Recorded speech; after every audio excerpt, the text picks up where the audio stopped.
Hello everybody and welcome back to Pow Bam Zing.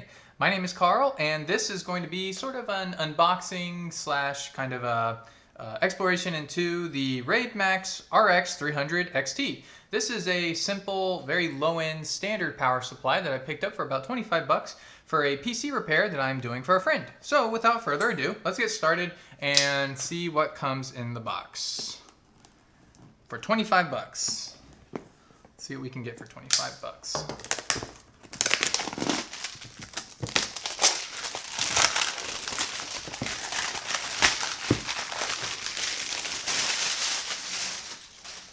That way, that was noisy.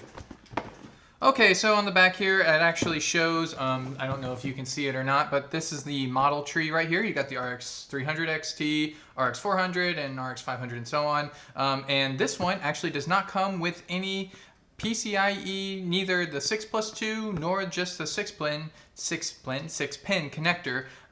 So this would not be a great setup if you're looking on running graphics cards, any graphics cards for that matter, that need to have external connectors like that. Obviously they do have like the Molex to PCIe adapters and stuff you could get for it that you would need to in a pinch, but since this is just for a basic computer, this is kind of right up our alley. All right, let's get past the bubble wrap here.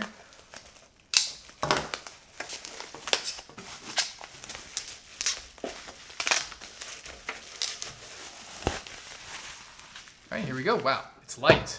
That's how you tell a quality power supply right there with how light it is. So back here you see you have the little switch for whether you want to input, like, I guess you could say American voltage, 115 volts. And if you flip that the other way, I think it's 230 or 240, one of those. That's your on and off switch. And then of course your power cable here. It does not have sleeved cables, but for 25 bucks, are you really expecting that? You just get your standard 24-pin motherboard connector right here. You have your CPU power right here. Those can split apart, which is nice. Because in this PC that I'm doing, there's capacitors that are too close, so it's nice that you can split those up. SATA power, Molex power, and that is pretty much it. You have a white fan here and a fairly small footprint for this. It's not too bad, and it's black, which is nice. I mean, in point of comparison, this is the new one. This is the one that I am replacing. So just off its face, the Raidmax looks better than whatever this is, the Bestek 250 watt, just kind of power supply that came in with this PC that I'm repairing. So very simple, it's a power supply. Let's throw it in and see how it does.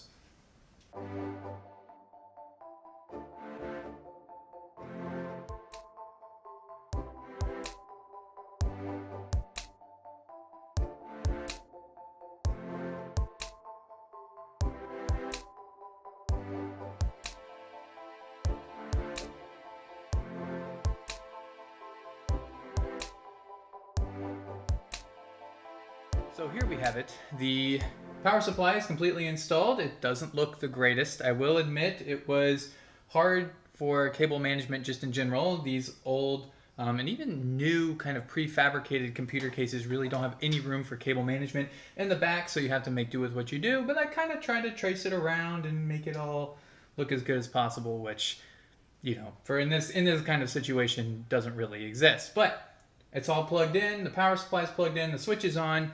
Let's see what happens when we hit the power button. Everything's spinning up. Doesn't look bad so far.